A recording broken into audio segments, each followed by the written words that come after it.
오늘 또 구원의 핵심 프로그램 구원의 징검다리 세 번째 시간으로 하나님은 과연 계신가 이런 주제를 가지고 말씀을 전해드리겠는데, 오늘과 다음 주일 두 번에 걸쳐 같은 주제로 말씀을 드리려고 합니다. 구약 성경을 기록한 히브리어로 신을 엘로힘이라고 그래요. 엘로힘. 그리고 신약 성경을 기록한 그리크어로 신을 뭐라고 하는가 하면 데오스라고 합니다. 데오스 그래요. 자, 엘로힘이나 이 데오스 모두 다 그 뜻이 전능자라는 뜻입니다. 전능자다. 엘샤다이 전능자다. 그런 뜻입니다. 자, 그런데 우리가 가진 이 성경은 데오스, 엘로힘, 전능자, 그가 누구신가? 그가 바로 우리가 믿고 섬기는 하나님이시다. 그렇게 증언을 하고 있습니다. 그분 하나님께서 태초에 천지 만물을 창조하셨습니다.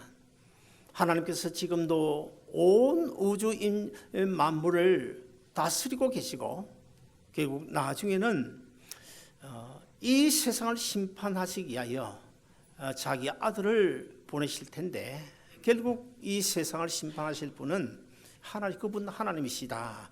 그렇게 성경은 말씀을 하고 있습니다. 자, 그런데 오늘날 우리 주위에 보면 분명 하나님은 살아계신데 하나님은 없다고, 심지어는 하나님이 죽었다는 사신론까지 등장을 해서 우리 신앙을 혼란스럽게 만드는 그런 무리들이 교회 밖에 많이 있습니다. 그러나 우리가 가진 성경은 거기에 대하여 뭐라고 대적을 하고 있냐면, 시편 14편 1절이나 아니면 시편 53편 1절을 보면 어리석은 자는 그 마음에 이르기를 하나님이 없다고 하도다. 무슨 말입니까? 세상에서 가장 어리석은 사람이 누구냐? 하나님이 없다고 말하는 사람, 그 사람이 가장 어리석다는 것입니다. 여러분은 어떻게 생각하십니까? 하나님이 안 계시나요? 하나님은 살아계십니다. 분명 하나님은 살아계십니다. 하나님은 영이시기 때문에 우리 사람의 눈에 보이지 않을 뿐이지, 하나님은 지금 이 순간에도 임마누엘로 우리와 함께 계시는 줄로 믿습니다. 그래서 저는 오늘부터 2시간에 걸쳐 하나님은 과연 계신가? 라는 주제로 말씀을 드리고 싶은데, 지금 이 자리에 계신 여러분 다 하나님이 계신 줄로 믿지만 혹시라도 하나님이 정말 계실까? 이런 의문이 드시는 분은 오늘 이 말씀을 통하여 확실하게 분명하게 하나님은 지금도 임마누엘 에벤네셀로 하나님으로 우리와 함께 계시는 줄로 믿고 힘을 얻어 돌아가는 여러분 되시길 주의 이름으로 축원드립니다. 자, 오늘 저는 이 본문을 중심으로 한 두세 가지 하나님이 계시다고 하는 사실을 증거를 해드리고 싶은데요. 첫째 하나는 과학적으로 따져봐도 하나님은 분명 살아계심을 우리가 믿을 수가 있습니다. 요즘과는 달리 옛날에는 우리가 전도를 해보면 간혹 전도자에게 하나님이 있으면 하나님을 내 눈에 보여달라, 그러면 내가 하나님 믿겠다, 그런 사람들이 간혹 있었습니다. 정말 전도하면서 하나님을 보여줄 수 있으면 얼마나 좋을까. 그러나 요한복음 4장 24절에 보시면 하나님은 영이시니, 하나님은 육체를 가지지 않은 영이시기 때문에 사실 하나님을 우리 눈으로 볼 수 없는, 여기에 한계가 있는 것입니다. 그래서 목사인 저도 사실 내가 만난 십자가의 주님, 내가 만난 하나님을 여러분 한 사람 한 사람에게 정말 보여드리고 싶은데 육체를 가지고 계시지 않기 때문에 사람의 눈에 보여드릴 수 없는 그런 한계 때문에 안타까움을 느낄 때가 간혹 있습니다. 여러분, 우리는 이런 생각을 해볼 수 있겠습니다. 하나님은 과연 계신가? 뭔가 있다 없다, 아니면 존재를 의미하는 영어 단어 being이라는 단어가 있죠. 이 being이라는 단어의 뜻을 우리가 잘 찾아보면 눈에 보이는 어떤 사물, 물체 외에도 눈에 보이지 않는 그 힘의 존재, 에너지까지도 물체로 인정하고 있습니다. 과학은요. 그러면 우리가 이런 생각을 해볼 수가 있을 것입니다. 지금 우리가 전기불이 훤히 들어와 있는데 여러분 전기불은 보이지만 전기, 파워, 에너지가 여러분 보입니까? 우리 눈에 보이지 않습니다. 우리 눈에 보이지 않는다고 해서 에너지, 파워, 전기가 없습니까? 전기 있습니다. 없다고 말할 사람은 아무도 없습니다. 분명히 있습니다. 자, 눈에 안 보여도 있는 것들이 한두 가지가 아닙니다. 무엇이 또 있을까요? 자, 우리가 매일 들어 마시고 있는 이 공기가 눈에 보입니까? 물론 현미경으로 보면 보일 수도 있습니다. 그러나 사람의 눈에는 보이지 않습니다. 보이지 않는다고 해서 공기가 없습니까? 공기 있습니다. 여러분 바람이 거세게 불어오면 동쪽에서 불어오는지 서쪽에서 불어오는지 그거는 짐작은 할 수가 있는데 사실 바람 그 자체는 눈에 보이지 않잖아요. 여러분 눈에 보이지 않는다고 해서 바람이 없는 것입니까? 바람 분명히 있습니다. 남녀간의 사랑도 마찬가지입니다. 남녀가 서로 사랑하는데 그 사랑이 눈에 보입니까? 눈에 안 보여요. 눈에 안 보인다고 해서 사랑이 없습니까? 사랑이 있습니다. 또 이런 생각을 우리가 해볼 수도 있는데요. 자, 전기불을 만약에 끄면 지금은 낮이지만은 그럼에도 불구하고 약간 어두울 것입니다. 저녁에 밤이 돼가지고 전기불을 끄면 아주 컴컴해지겠죠. 그렇지 않겠습니까? 그래서 우리가 전기불이 없어 저녁 어두운 때를 가리켜서 어둡다 그렇게 말하지 않습니까? 자, 그러면 이 한글 사전에서 어둡다라는 단어가 왜 생겼을까요? 자, 왜 생겼을까요? 빛이 있기 때문에, 밝은 빛이 있기 때문에 어둡다고 말하는 것입니다. 본래부터 빛이 없었다고 한다면 늘 그냥 어두우면 어둡다는 말 자체를 할 필요가 없잖아요. 그리고 또 제가 철사를 가지고 있으면 이 철사가 약간 구부러졌다는 말도 왜 구부러졌다는 말이 있는 것입니까? 고든 것, 구부러지지 않은 바른 것이 있기 때문에 구부러졌다. 그런 말이 생기는 것입니다. 그리고 또 우리가 대화를 하는 가운데 저 거짓말이야. 거짓말이라는 말이 왜 생겨났습니까? 진실된 참말이 있기 때문에 거짓말이라는 단어가 생겨난 거예요. 그와 같이 우리 하나님이 없다고 말하는 것도 본래부터 하나님이 계시지 않는다고 한다면 우리가 하나님이 없다 이런 말이 왜 필요하겠습니까? 그런 말 할 필요가 없잖아요. 본래부터 계시지 않는데 그렇게 하나님이 안 계신다, 하나님이 없다 그런 말 할 필요가 뭐 있습니까? 따라서 하나님이 없다고 말하는 것은 사실은 그 자체가 없다고 말하는 그 자체가 오히려 바꾸어 말하면 하나님이 계시다고 하는 사실, 그것을 증거하는 것이 되겠습니다. 그 다음에 두 번째 우리가 한 가지 생각할 것은 인간의 양심과 종교성의 본능을 봐도 하나님은 분명히 살아계심을 우리가 알 수가 있습니다. 프랑스의 무신론자, 지금으로부터 약간 오래된 사람인데요. 옛날 한때 이 무신론 그 철학자들이 참 많이 활동을 했습니다. 옛날 그 무신론 활동을 하던 철학자들 가운데 가장 유명한 사람이 볼테르라는 사람인데 프랑스 사람입니다. 이 사람이 어느 날 미국에 가서 무신론을, 하나님은 없다, 신은 없다, 무신론을 증거하기 위하여 배를 탔습니다. 그런데 이 파도의 풍랑에 그 배가 그냥 파선하게 됐어요. 파선을 하게 되니까 다행히도 어떤 큰 널판지 하나를 붙들게 됐어요. 그런데 이 무신론자의 볼테르만 그 널판지를 붙든 것이 아니라 그 널판지를 또 다른 어떤 기독교 신자 한 사람도 같이 붙들었습니다. 그래서 이 볼테르가 지금 전전긍긍하고 있는데 가만히 보니까 그 같이 붙잡고 있는 그 기독교 신자가 눈을 감더니 하나님 앞에 간절히 기도하는 겁니다. 하나님, 내가 풍랑을 만나 지금 빠져 죽게 되는데 나를 좀 건져 주옵소서, 나를 구원해 주옵소서 하고 간절히 기도하는 거예요. 그걸 보고 있던 이 무신론자 이 볼테르가 자기도 모르는 사이에 그만 그 기독교 신자처럼 하나님 나 좀 살려주세요 하고 기도했다는 것 아닙니까? 여러분,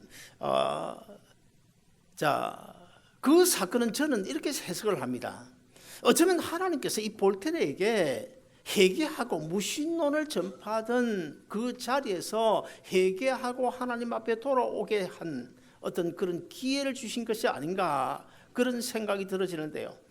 그럼에도 불구하고 물에서 구출받아 나온 그 볼테르는 끝도 없이 계속 날마다 여기저기 전 세계를 돌아다니면서 하나님은 없다고 무신론을 증거하고 다녔습니다.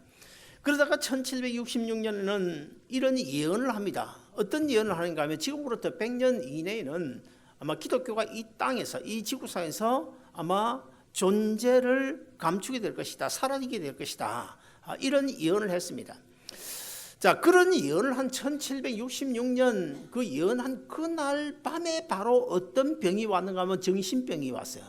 정신병이 와가지고 12년 동안 정신병으로 고생하다가 1778년도에 어느 날 이런 말을 하고 숨을 거두게 됩니다. 나는 간다, 나는 간다, 나는 지옥으로 간다 고 외치면서 숨을 거두었다는 것이 역사의 증거가 되고 있습니다. 자, 볼테르가 죽은 지 26년이 지난 1804년입니다. 그런데 아주 놀라운 사실은요, 볼테르는 분명 100년 이내에 기독교 이 지구상에서 자취를 감추게 될 것이다, 그렇게 예언을 했는데 죽은 지 26년 후에 기독교가 자취를 감추기는커녕 오히려 더 크게 부흥이 되어졌고, 그보다 더 아이러니컬한 사건이 하나 있었는데, 이 볼테르가 무신론 책자를 인쇄하던 영국에 있는 그 큰 출판사가 있었는데, 그 출판사가 1804년, 그러니까 볼테르가 죽고 난 26년 뒤에 무엇으로 바뀌어진지 아십니까?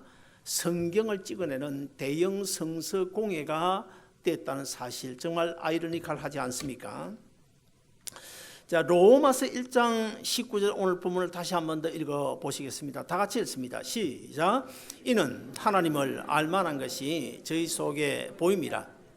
하나님께서 이를 저에게 보이셨느니라. 자, 무슨 말인가 하면 하나님께서 인간을 창조하실 때에 하나님 자기 생명, 자기 호흡, 자기 생기를 불어넣어 만드셨기 때문에 하나님의 그 영광, 하나님의 자유, 하나님의 무한한 지혜를 인간이 소유하게 됐어요. 그런데 선악과 따먹고 범죄하자 하나님께서 아담하를 저주하십니다. 저주함으로 아담이 가지고 있던 그 영적 지혜라든지 지식이라든지 이런 것들이 거의 대부분 다 망가졌어요. 그러나 오늘 본문 로마서 1장 19절에 보시면 망가지긴 했지만 그럼에도 불구하고 아직도 조금은 남아있는데 무엇이 남아있다는 것입니까? 하나님을 발견할 수 있는, 하나님이 하나님 되심을 알 수 있는 그런 지혜, 지식이 조금은 남아있다는 것입니다. 그러므로 하나님이 없다고 핑계서는 안 된다는 것입니다. 사람에게는 여러 가지 본능이 있습니다. 어린아이, 갓난아이가 태어나면 태어나서 얼마 지나지 않으면 이 아이가 어떤 행동을 합니까? 이 아이가요, 머리를 막 엄마 가슴 쪽으로 막 들이밀면서 입술은 뭘 찾습니까? 엄마 저 꼭지를 찾아 헤맵니다. 여러분, 그 갓난아기 누가 가르쳐 줬나요? 가르쳐 준 사람 아무도 없어요. 그럼에도 불구하고 이 아이는 엄마의 젖가슴을 향하여 젖꼭지를 찾아서 그냥 막 이렇게 헤맵니다. 이것이 하나님 주신 본능인데 왜 이런 본능이 있는 것입니까? 그것은 두 가지입니다. 왜 젖꼭지를 찾아 헤맬까요? 두 가지인데, 첫 번째는 엄마의 젖꼭지가 있기 때문에 찾는 것이고, 그 다음에 두 번째는 이것이 바로 하나님 주신 인간의 본능인데, 어떤 본능인가 하면 먹을 것을 찾아 헤매는 식욕의 본능 때문에 그 아이조차도, 아무것도 모르는 아이조차도 엄마의 젖꼭지를 찾아 막 지금 헤매는 것입니다. 여러분, 이 닭이 먼저냐, 계란이 먼저냐, 이것은 아주 인류 역사 이래로 참 긴 세월 동안 참 토론의 대상도 되고, 이 문제가 해결되지 않아 긴 세월을 흘러왔는데, 여러분 어떻게 생각하십니까? 계란이 먼저입니까? 닭이 먼저입니까? 계란에서 병아리가 나오니까 계란이 먼저 아닐까요? 어떻습니까? 어떻습니까? 이게 긴 세월 동안 답이 나오지 않았는데 답이 나왔어요. 언제 나왔냐면 지금으로부터 한 9년 전인 2010년 7월 14일 날 영국의 세필드라는 대학하고 워익이라는 대학 연구팀이 규명을 했어요. 규명을 했는데 어떻게 규명을 했냐면 계란이 먼저가 아니고 닭이 먼저다. 닭이 먼저다. 하나님께서 계란을 먼저 만드신 것이 아니라 닭을 먼저 만들었다는 사실을 규명을 해냈고 그것이 지금은 논란에서 사라져버렸습니다. 전 세계 과학계가 그것을 다 인정을 해버렸어요. 그 닭이 먼저 계란이 먼저 이거는 더 이상 논란의 값어치가 없게 되어졌습니다. 자, 그러면 제가 여러분에게 한번 물어보겠습니다. 자, 코가 있습니다. 왜 코가 있는 것입니까? 코가 있기 때문에 냄새가 있는 것입니까? 냄새가 있기 때문에 코가 있는 것입니까? 눈이 왜 있습니까? 눈이 있기 때문에 볼거리가 있습니까? 볼거리가 있기 때문에 눈이 있는 것입니까? 들을 것이 있어서 귀가 있는 것입니까? 귀가 있기 때문에 들을 거리가 있는 것입니까? 어느 것이 무엇 때문에요? 어느 것이 먼저일까요? 여러분, 그 분명한 사실은 하나님께서 사람을 창조하실 때 코를 만드신 것은 코가 있기 때문에 냄새가 있는 것이 아니라 맡을 만한 냄새가 있기 때문에 하나님 코를 만드셨고 볼거리가 있기 때문에 눈을 만드셨고 들을 거리가 있기 때문에 귀를 만드신 줄로 믿습니다. 세상의 불신자들도 죄의식과 공포를 느낍니다.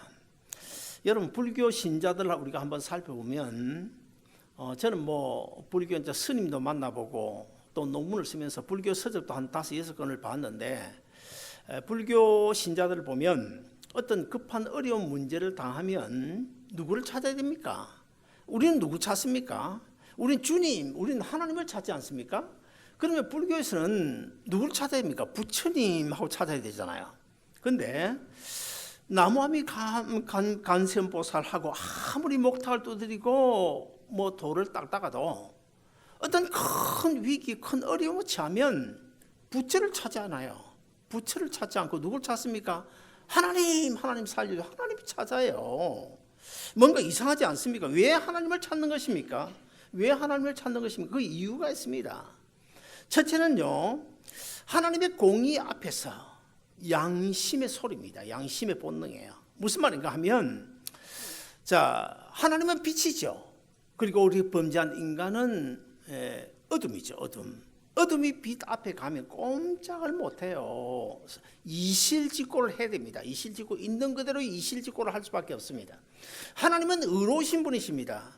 우리 인간은 죄인입니다. 죄와 의는요, 죄는 의 앞에서 꼼짝달싹 못하고 있는 그대로 내뱉을 수밖에 없습니다. 이것이 나중에 우리가 세상을 떠나서 우리 주님 재림하시고 심판주로 오실 그때에 딱 그대로 드러나게 되는데 예수님은 의로우신 분으로 세상의 심판주로 이 땅에 오시면 영광스러운 몸으로 이 땅에 오시면 범죄한 인간들은 그 예수 심판장 되시는 예수님 앞에서 꼼짝달싹 못해요. 있는 대로 이야기할 수밖에 없습니다. 내가 어떻게 살았는지, 어떤 죄를 지었는지 안 지었는지, 어떤 선한 일을 했는지 내가 살아온 그대로 솔직하게 고백할 수밖에 없는데 그 성경이 뭐라고 그럽니까? 나중에 주님 오실 그때는 우리가 직고하게 되리라. 그런 말씀이 있지 않습니까? 그래서 자, 첫째는 그 하나님이 주신 이 양심의 본능 때문에 하나님을 찾게 되고, 그 다음에 두 번째는 하나님을 찾는 종교성의 본능 때문입니다. 제가 전번 언젠가 말씀드렸잖아요. 짐승들은 예배하는 짐승 봤습니까? 없습니다.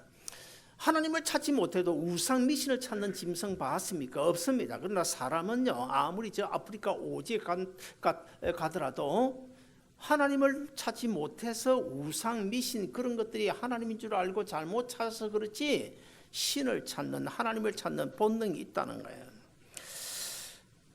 자, 그러면 또 하나님을 찾는 본능은 또 왜 있는 것일까요? 여기도 두 가지 답이 있습니다. 두 가지 이유가 있는데, 첫째 하나는 하나님께서 자기 생명을 우리에게 불어넣었기 때문에, 하나님의 생명을 불어넣었기 때문에 내 생명의 본향인 하나님을 찾는 본능, 이건 당연히 있게 되고요. 그 다음에 두 번째는 하나님이 살아 계시기 때문에 하나님을 찾는 것입니다. 그렇지 않습니까? 하나님이 죽었다면 하나님이 찾을 이유가 뭐가 있나요? 하나님 살아계시기 때문에 하나님을 찾는 거예요. 자, 그 다음에 세 번째로 이 자연과 생명체의 번식 그리고 성장 과정을 통해서도 하나님은 분명 살아계심을 우리가 확인할 수 있습니다. 자, 그러면 오늘 본문 로마서 1장 20절을 우리가 다시 한 번 더 읽어보시겠습니다. 시작. 창세로부터 그의 보이지 아니하는 것들 곧 그의 영원하신 능력과 신성이 그 만드신 만물에 분명히 보여 알게 되나니 그러므로 저희가 핑계치 못할지니라. 자, 온 우주와 이 산천초목 이런 것들을 보면서 그런 것들을 보면 자, 저런 것들이 어떻게 존재하게 됐을까? 태양이나 뭐 달이나 별이나 온 우주 만물은요, 이것은 뭘 이야기하는가 하면 하나님 생각의 산물이에요. 하나님 흔적의 산물입니다. 흔적의 산물입니다. 왜 그럴까요? 우리가 지금 이 예배를 드리고 있는데 이 건물이 몇 년 된지 아십니까? 67년 됐습니다. 자, 이 건물이 있다는 것은 무엇을 이야기하는 것입니까? 자, 누군지는 몰라도 67년 전에 어떤 사람들이 모여가지고 여기다가 예배당을 하나 짓자 이런 의논을 먼저 했어요. 그리고는 돈을 내서 설계사에게 설계를 의뢰했습니다. 설계를 한 뒤에 건축 헌금을 해가지고 이 예배당을 건축했어요. 그 언제요? 67년 전에. 그러므로 이 건물이 있다는 것은 이 건물을 짓기로 교회 건물 짓기로 의논하고 계획한 사람이 있었고 설계한 사람이 있고 그 다음에 건축한 사람이 있었다는 것을 증명해주고 있는 것 아닙니까? 그래서 히브리서 3장 4절을 보시면 집마다 지은 자가 있으니 집마다 지은 자가 있으니 맞는 말이죠.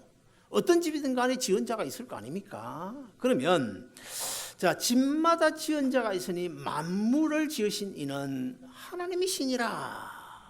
성경은 분명히 말씀하고 있어요. 히브리서 3장 4절에서 분명히 말씀하고 있어요. 너희가 집을 보고 집을 지은 사람이 있다고 그 집 자체가 증거하는 것처럼 세상 온 우주 만물도 지은 사람이 있는데 그 사람이 누구냐? 바로 하나님이시다. 그것을 증거하고 있는 거예요. 우리가 땅 속에다가 이제 뭐 씨를 심잖아요. 씨를 저도 뭐 어쩌다 요즘 못합니다만 어쩌다가 이제 씨앗을 좀 구해가지고 땅에다 심어봐요. 그러면 이제 며칠 한 일주일 열흘 지나면 움터 나오는 이게 굉장히 재미가 솔솔합니다. 이게 너무너무 신비롭고요. 저는 거기서 하나님의 놀라운 창조 솜씨 그리고 하나님 구원의 진리를 정말 상당히 많이 발견하는 편인데요. 자, 땅 속에다가 씨앗을 심었어요. 그럼 그 땅이 단단하게 완전히 막혀져 고정되어 있다 그러면 덮여져 있다 그러면 거기서 어떻게 그 땅에서 씨앗이 움터 생명 운동을 하는 것입니까? 어떻게 해요? 그건 불가능합니다. 일시적으로 불가능합니다. 그런데 우리 하나님께서 땅속에 씨앗을 심었을 때 그것이 생명작 운동을 해가지고 생명이 움터 나오도록 하시기 위하여 거기에 뭘 만들었냐 하면 벌레들을 만들었어요. 구멍 뚫는 벌레들을 만들었는데요. 자, 그 벌레 종류가 상당히 많은데 제일 큰 벌레가 뭘까요? 구멍 뚫는 벌레 지렁이입니다. 지렁이. 지렁이는 우리 눈에 크게 보이잖아요. 큰 구멍을 뚫어요. 그런데 어떤 벌레는요, 눈에 보이지 않는 현미경으로 봐야 될 만큼 진짜 작은 벌레가 아주 미세하게 구멍을 뚫어서 산소를 공급하게 되고 그 씨앗이 생명의 움터 나오도록 해준다. 놀라운 사실 아닙니까? 그 누굴 위해서 만들었습니까? 우리를 위해서 만들었어요. 하나님께서. 우리 사람이 이 땅에 존재하고 살아가도록 하기 위하여 그런 것까지 신경을 써주셨다. 우리가 믿는 하나님, 그런 하나님인 줄로 믿으시기를 바랍니다. 여러분, 또 이 자연 만물, 특별히 이 짐승이나 이런 것들을 보면요, 참 재미있는 것들이 많아요. 저는 옛날에 시골에 있을 때 요즘 민들레를 보기 힘든데 민들레를 보면 민들레가 뭐 커봐야 길가에 뭐 한 10cm, 15cm 이렇게 크잖아요. 그럼 나중에 노란 꽃이 핍니다. 노란 꽃이. 피면 이제 꽃이 피었다 지게 되면 거기에 보송보송하게 털이 이렇게 되잖아요. 그러면 그 털 자세히 보면 그 털 하나 하나에 전부 씨가 달려 있어요. 자, 민들레가 어떻게 번식하는 것입니까? 자, 씨가 달린 그 보송보송한 털로 이렇게 완전히 뒤덮여 있는데 어느 날 바람이 불어요. 바람이 불면 그 털이 프로펠러처럼 바람을 타고 날아서 다른 데로 가가지고 생명의 씨를 다시 뿌리게 되는데 그 씨앗 하나하나가 저는 가만히 보면서 이런 생각을 했습니다. 그 씨앗이 엄마 보고 엄마 이제 나 다 컸으니까 저 브라질로 이민 갈래. 팔랑팔랑 남아 브라질까지 뭐 민들 씨가 날아가겠습니까만 어쨌든 리버사이드 정도는 굴러 날아서 갈 수 있지 않겠습니까? 나는 저 리버사이드로 이민 갈래. 얼마나 신기합니까? 소나무도 보면요. 소나무에 솔방울이 달려 있잖아요. 그 솔방울 안에 솔방울이 이제 익으면 다 이렇게 벌어지죠. 안에 보면 그 씨앗이 다 들어 있어요. 저는 그 솔방울을 보면서 참 신기하더라고요. 만약에 하나님께서 솔방울을 만들 때 그냥 이 성경 찬송처럼 납작하게 네모지게 이렇게 만들었다면 소나무에 솔방울 떨어져가 딱 그대로 있을 거 아닙니까? 그럼 솔방울마다 다 거기에 나무 밑에 떨어져 있으면 이게 인구 밀도 이게 보통 문제가 아니잖아요. 이게 인구 밀도 보통 문제가 아니잖아요. 그런데 하나님께서 어떻게 만드십니까? 이 둥글게 만들어 가지고 일단 떨어지긴 떨어지되 바람이 불면 이게 벌어져 있는 사이로 바람을 받아 가지고 떼굴떼굴 굴러 가 가지고 여기저기 가서 번식을 하도록. 참 재미있는 것은요, 이 야생 식물들은요, 사람의 손이 안 가도 번식할 수 있도록 만들어놔요. 소나무, 솔방울처럼. 그런데 식용식물은요, 사람이 손이 가야 되도록 번식해놨어요. 예를 들어 깨를 보면 깨나무를 봅시다. 깨가 한 나무에 몇 개나 들어있을까요? 저도 몰라요. 아무튼 수만 개가 들어있을 거예요. 그 깨 한 나무 안에. 그럼 깨가 다 익었다. 그러면 그 깨는 어떻게 해요? 어디 뭐 바람을 타고 날아가도록 그리 안 해놨잖아요. 어떻게 그냥 그대로 떨어집니다. 그래서 이건 식용식물은 사람이 받아줘야 돼. 야생식물은 자연적으로 그냥 저절로 되도록 만들어 놓고 참 하나님의 솜씨 정말 놀랍습니다. 여러분 개는요 이 후각이 발달돼 가지고 냄새를 맡는 후각이 발달되는데 사람보다 수천 배 정도의 후각이 발달돼서 그래서 개를 뭐 사냥개나 아니면 궁견이나 경찰견으로 사용하지 않습니까? 그리고 또 이 비둘기의 경우에 보면요, 비둘기는 눈을 감겨 가지고 200마일 거리에 갖다 놔도 정확하게 자기가 있던 위치에 찾아온다는 겁니다. 놀랍죠? 정확하게 찾아온다. 그리고 독수리 경우에는요, 독수리 눈이 얼마나 밝은지 알아요? 상공 1마일 높은 데서 땅에 기는 다람쥐를 볼 수 있는 망원경 렌즈가 독수리 눈에 붙어 있습니다.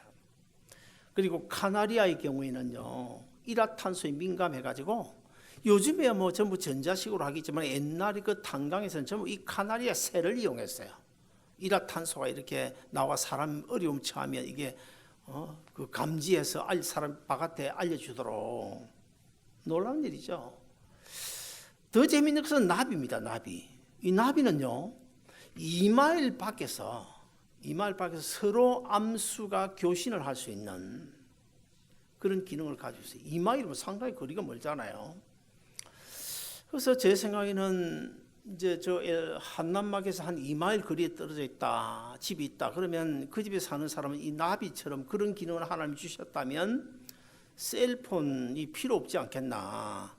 그냥 아내가 마켓에 갔어요. 그러면 어떻게 하면 그냥 나비처럼 그거 뭐 하나 더 사와. 아니면 뭐 집에 뭐 내가 가스불 켜놓고 왔는데 그거 좀 꺼줘. 오케이? 그럼 되는 건 아닙니까? 그럼 문제가 생기죠. 어떤 문제가 생깁니까? 애플이라든지 삼성이라든지 다 이제 굶어 죽게 되는 거죠. 여러분 지난 월요일 날 그 어떤 인터넷 신문을 제가 보다가 아주 중요한 것을 발견했는데 제가 언젠가 그런 말씀을 드리지 않았습니까? 이 지구상에 지금 지난 인류 역사 가운데 사람이 몇 사람이나 왔다 갔냐? 약 한 1000억 정도 왔다 갔다. 1000억이 될지 1500이 될지 아무도 모른다고 제가 그렇게 말씀드렸습니다. 그런데 지난 월요일 날 신문에 보니까 콜로라도 메사 대학에서 인류학 그 연구를 했는데 그 결과를 발표했는데 보니까 지금까지 이 지구상을 다녀간 사람이 1080억 명이래요. 1080억 명. 그런데 참 놀라운 사실은요. 1080억 명이 죽었다는 이야기 아닙니까? 죽었다는 이야기인데 그 중에서 520억 명이 무엇 때문에 죽었냐? 여러분 이게 믿을 사람 아무도 없을 거예요. 나도 안 믿는데 뭐 때문에 죽었냐? 모기 때문에 죽었대요. 모기 때문에. 도대체가 이해가 안 돼요. 내가 그래서 이것저것 아무리 찾아봐도 이해가 안 돼. 어떤 연구 결과에서 그게 나왔는지는 모르겠어요. 그 엉터리는 아닐 테고. 요즘 모기 조심하세요. 모기 다들 좀 안 물리도록 좀 조심하셔야 돼요. 아마 간접적인 어떤 영향이겠죠. 절반 1080억 명 중에서 520억 명이 모기용에 죽었다는 거예요.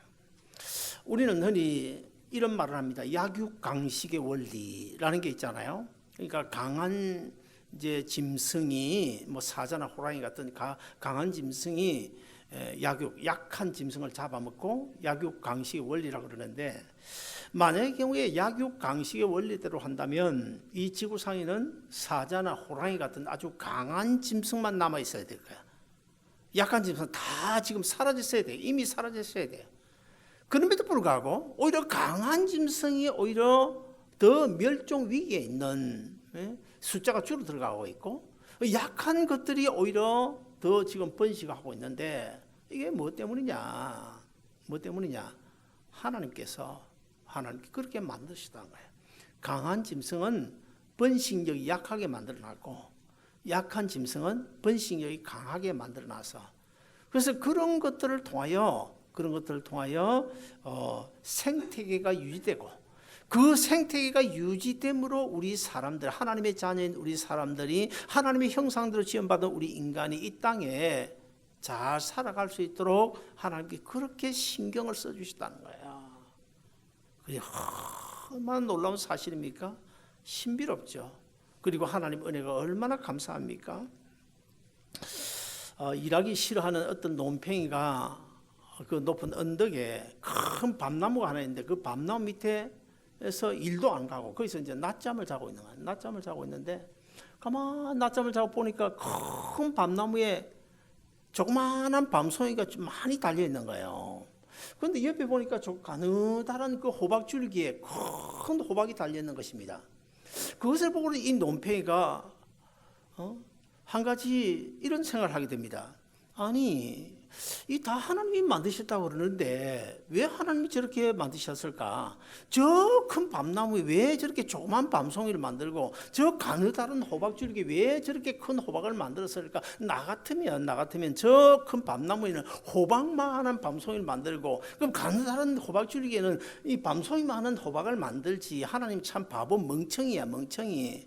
하나님 창조 좀 솜씨를 비난을 하고 있었습니다. 하나님의 창조 솜씨를 비난하고 있던 바로 그 순간 갑자기 그냥 거센 바람이 불어가지고 밤나무를 흔들어가지고 밤송이가 막 떨어지는데 누워있던 이 논팽이 얼굴에 막 떨어지니까 아이고 나 죽네. 그러면서 아이고 다행이다.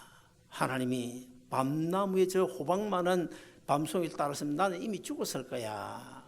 그러면서 하나님 잘못했습니다 회개하고 예수 믿었다는 누군가 지낸 이야기겠죠. 그런 이야기가 있습니다. 사랑하는 여러분, 우리가 사는 이 지구상에요 자연 하나 보면 하나님이 없다고 부인할 수가 없어요. 여러분 어떻게 하나님이 없다고 부인합니까? 어떻게 하나님이 있니 없니 그따위 소리를 하는 것입니까? 비바람이 불면 천둥 번개가 막 치잖아요. 요즘 캘리포니아에서는 비가 자주 오지 않으니까 천둥 번개 소리를 듣기 힘든데 우리 옛날에 한국에 있을 때는 천둥 번개 소리 많이 들었잖아요. 자, 이 천둥 번개 그 좋은 것입니까? 나쁜 것입니까? 그 좋은 것입니다. 왜 좋은 것일까요? 왜 좋은 것일까요? 천둥 번개가 없으면요 식물이 자라지를 못해요. 여러분 우리가 들어 마시는 산소, 공기, 이 공기 중에는요 질소는 거름이죠. 거름. 질소가 78.1% 포함이 되어 있고 산소는 21%가 포함이 되어 있고, 그리고 아르곤이라는 그건 저도 뭔지 모르겠어요. 아르곤이라는 것이 0.9%가 포함이 되어 있어요. 공기 중에. 자, 그런데 비가 오고 천둥 번개가 치면 공기 중에 있는 78.2%의 그 질소로 막 흩어가지고 땅에 내리는 그 빗방울이 질소를 머금게 만들어요. 질소를 머금고 빗방울이 땅에 떨어지게 됩니다. 그래서 식물들이 자라게 해서 오늘 우리가 먹고 살게 하셨다. 얼마나 감사합니까? 그래서 이 빗방울, 번개 이런 거 없으면 안 돼요. 그리고 바다에서 이번에도 허리케인 큰 거 왔죠. 허리케인 동남부에. 이 허리케인도 없으면 안 돼요. 파도 없으면 안 돼요. 왜냐하면 산소를 내뿜는 것이 제가 전부터 말씀드렸지만은 75%는 해양 식물이 내뿜고 육상에 있는 식물, 나무나 이런 것들은 25%밖에 안 돼요. 그 바다에 있는 해양 식물이 산소를 내뿜으면 그 산소가 우리에게 공급되어야 되는데 파도가 막 이렇게 해야 겨울이 바람이 불어야 허리케인이 불어와야 그 산소가 공급돼서 우리가 살 수 있다는 거예요. 지구에서 태양까지 거리는 9,295만 마일입니다. 정확합니다. 9,295만 마일인데 만약의 경우에 지구에서 태양까지 거리가 9,295만 마일 아니고 그것보다 조금 더 가깝게 9,200만 마일 거리에 태양을 두었다. 그럼 이 지구상에 사람을 비롯해서 그 어떤 생명체도 살 수가 없죠. 불바다 되고 말겠죠. 반면에 9,295만 마일이 아니고 그것보다 좀 더 멀리 9,600만 마일 정도 거리에 멀리 떨어져 놓았다. 그럼 어떻게 될까요? 그러면 이 지구상에 역시 사람이 아무도 못 다 얼어 죽을 거예요. 얼마나 정확한지 몰라요. 해와 달과 별 한결같이 그 자리에서 그래서 우리 인간을 위하여 낮에는 빛을 주고 열을 주고 그리고 밤에는 또 이 달이 자전을 하면서 공전을 하고 그런 가운데 우리에게 불빛을 주고 자 이런 것들 보면 하나님의 질서 얼마나 질서가 대단한지 몰라요. 우주를 가리키는 영어 단어가 뭔지 압니까? 우주를 뭐라 그래요? 우주를 코스모스라고 그래요. 코스모스. 꽃이 아니고 코스모스라고 그러는데 왜 우주를 가리키는 이 영어 단어가 코스모스일까? 그 코스모스는 질서를 이야기한 단어예요. 질서를 의미한 단어인데 하나님께서 우주 만물을 지으실 때에 정말 질서정연하게 만드시다는 거예요. 질서정연하게. 그렇다면 이번에는 우리가 화장품 있잖아요. 얼굴을 바르는 화장품. 이 화장품을 영어로 뭐라 그럽니까? 영어로 뭐라 그래요? 코스메틱이라고 그러죠. 코스메틱. 이 코스메틱이 어디서 나온 건지 아십니까? 그 바로 아까 조금 전에 이야기했던 헬라어 코스모스, 질서에서 나온 거예요. 우주에서 나온 거예요. 왜 화장품을 그 질서를 이야기하는 코스모스에 나온 코스메틱이라고 했을까? 화장을 할 때는 아무렇게 하면 안 된다는 거예요. 질서 있게 해야 된다는 거야. 질서 정연. 막 이 루즈를 그냥 아무데 떡칠로 하고 다니면 되겠습니까? 질서 있게 해야지. 그래 눈에 바른 것도 마찬가지고요. 적당하게 이렇게 아주 제가 보니까 이거 아주 정말 질서가 좋습니다. 질서가 참 질서 오늘 다 잘하고 오셨는데 사랑하는 여러분, 우리 하나님은 분명 살아계십니다. 하나님은 살아계십니다. 하나님은 임마누엘로 지금도 여전히 우리의 삶의 모든 것 보고 계시고 알고 계시고 듣고 계시면서 살아계신 줄로 믿으시기를 바랍니다. 하나님은 지금도 우리의 양심을 통해서 곱게 핀 한 송이의 꽃을 통해서 그리고 그랜드 캐년을 통해서 나는 여전히 너희와 함께 살아있다. 출애굽기 2장에 있는 대로 나는 여호와니라. I am I.